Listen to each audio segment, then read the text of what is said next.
the play reviewed.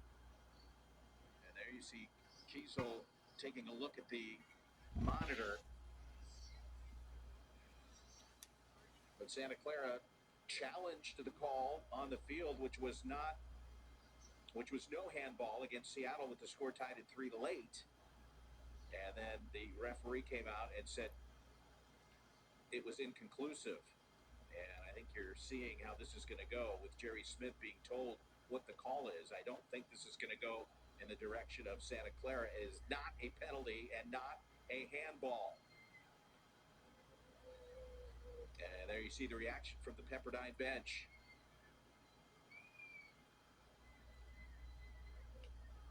So we will continue with the score 0-0. And Santa Clara wants to know something else. Well, there was a yellow card given in there as well to one of the Pepperdine players. I didn't get a chance to see who.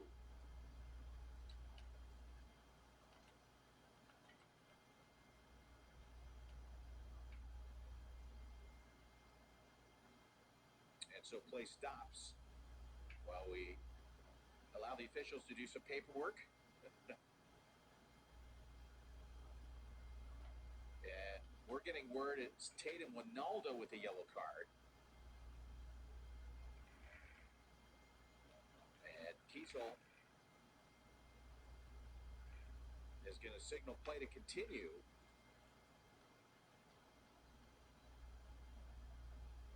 And it would be great to have a microphone on these officials. But for coaches, sometimes you get them mic'd up. And now we are back to play. Clock starts. And after a little bit of a break, we're back to action here at Stevens Stadium.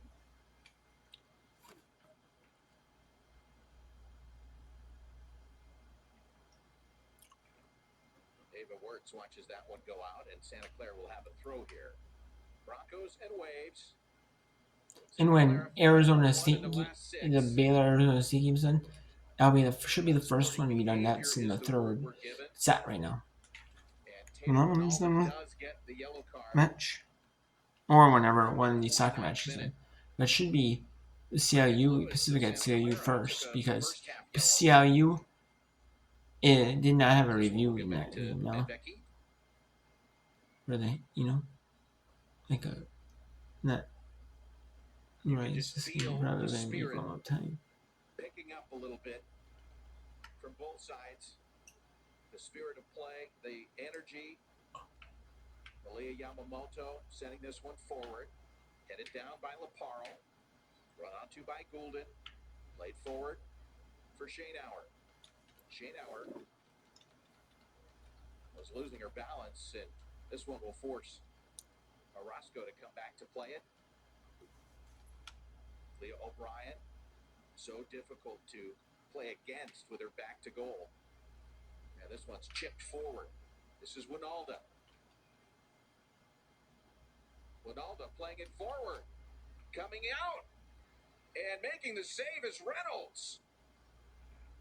And Reynolds a little bit slow to get up behind the play. And our referee, Kiesel, will stop play. And we'll go check on the Santa Clara keeper. A really well executed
but doing a really nice job of just going off the hands of that block. In Arizona State's up 9-3 in And you this. said it already, the compliment of maybe the most universally loved player that JJ.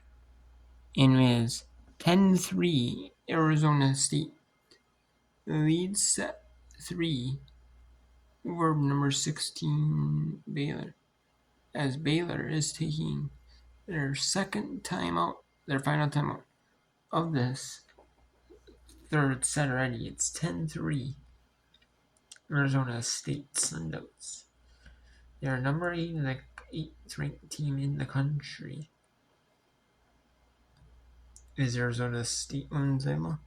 Baylor wins it was 9-4. Arizona State is 12-2. Baylor, by the way, has had shown some respect. Also, probably why too they're ranked higher. But their schedule has been tougher though. But it just depends on the teams. Who gets respect, who doesn't, no one's liable. So yeah. Baylor if Baylor loses a convincing sweep, especially even a convincing third set, they'll go down like a good bit though. Even though it's ranked opponent, they'll still go down a good bit though. Because they lost convincingly,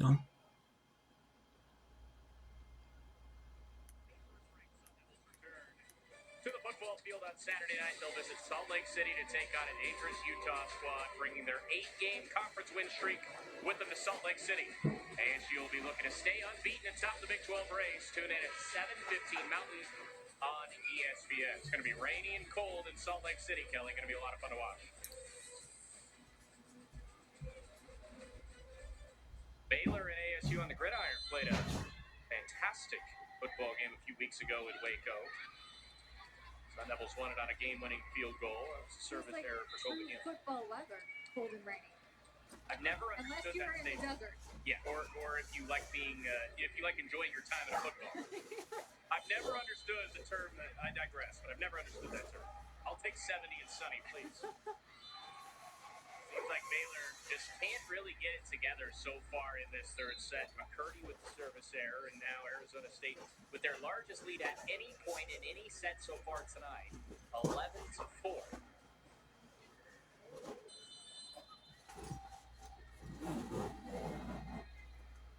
Bell on the service line. Another dandy. Look at us. Thought you were going to take that one. Nice one-handed grab by a member of our team over here. You got to keep your head on the swivel over at the Frog. Certainly do. Well, Baylor has made a change offensively. Bree Denny is now running this 5-1 offense. Early in the year, the Bears were in a 6-2 offense, and Denny obviously had some matches. She was out of the lineup and was not able to play. So Harley Craig had been quarterbacking this offense in a 5-1. Time is now for Baylor. They got to make that push. They got to get right back in this third set. Just stringing together some points, and it starts at the service line for the Bears. Remember that conversation we had in the first set where Baylor hit well above the average opponent hitting percentage against Arizona State? It's back down to just 225. And a lot of that is because the first contact, about the first 7 or 8 points of this third set, was not good. Back to 6 for ASU. Jillian Neal, the ultimate Swiss Army knife. Sun Devils hitting at 800 here in set number 3. And just kind of off target, but ASU, Kyla Presley, will handle that. A bit off kilter for both sides in this rally. Miller plays cross court, great effort. That time by Rachmanchik. Presley. And it's Rachmanchik who was right there. It's like a little bit of a miscommunication there, but between Henry and Presley on that right side, as Presley was already up in midair trying to get the hang time to go to the tip, but just not a great set to work with. Harley Crack back there for Baylor. Left it on the service line. Baylor trailing by 5. Devils Trying to work through that right side yet again. Miller, the left side, ultimately getting it across. Down line and right on target for Bibimbe. If I'm Baylor, I'm going to continue to try and feed Bibimbe because overall for this match, she's the one player who's had a problem stopping. She's been able. So that's in set 3 right there. Baylor trying to come back, but they just can't seem to come back. So let's go to Pacific at CLU here. CLU is in the third set, or in the second 30. 4 goes up now. Now 4 up. 27 minutes and 50 seconds. They've only averaged 9 left. shots per game this season. They do have 8 in this game with 28 minutes left to play. They have forced 4 saves out of Kurgan. None of them have been too difficult. Straight at her. And as we saw the schedule coming up, you really have to think about how each team is trying to build for this last half of conference play. What are they giving up and what are they not allowing? Right now, I would say the Redhawks probably will feel like they're still giving up too much. Maybe they're not as clean when they're playing out of the back. Maybe they're giving too many opportunities. I think they don't have enough defensive pressure on players when they're driving towards goal. So there's been times where Bell and other players for Pacific are kind of just charging without enough pressure into that space. And if Pacific was a little bit more successful in those final passes, they actually might be challenging or have a couple more shots on frame. So those are things that the Redhawks will need to clean up in the last couple of weeks as conference play. The kind of play where if you allow that against, a team like a St. Mary's that you're facing this weekend, you're going to get punished more often, and you cannot have those goals go in. Absolutely. And then for Pacific, for them, right, they're thinking for the rest of conference play, I need to make sure I finish those opportunities because I'm not getting challenged right now, and maybe I will be. It'll get harder. One kick from the near flag here for Pacific, located in the corner of the 6-yard box.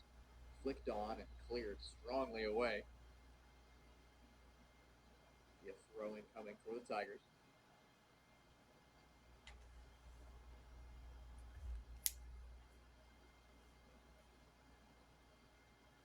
It's the kind of game, if you're head coach Julie Woodward, you may have forgotten about the score on the left side of the scoreboard. You're just focusing on the right side. You want to keep that 0 up there. But Seattle U want to put a 5 up there as here comes Hopkins off alone. 1-on-1. She's done it. Zoe Hopkins, she has had an excellent match, and she puts an exclamation point here as it is 5-0 Redhawks. As I said, a defender's worst nightmare. Hopkins is one of those players that is very easy to spot, and she does not quit.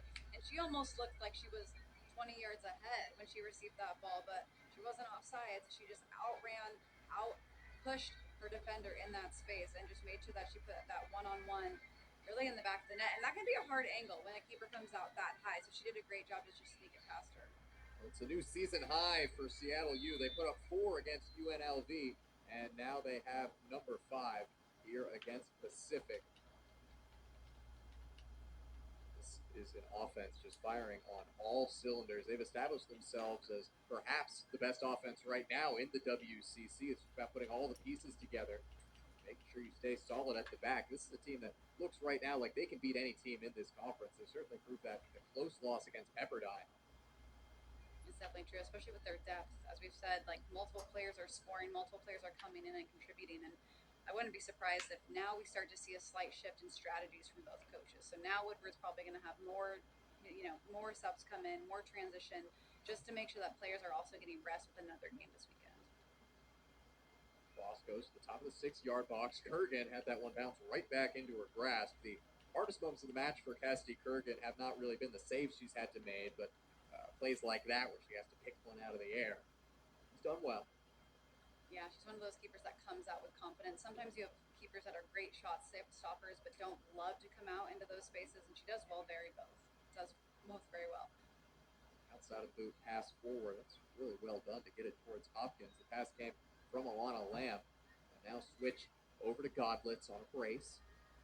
Far side for Wright. Ashley Wright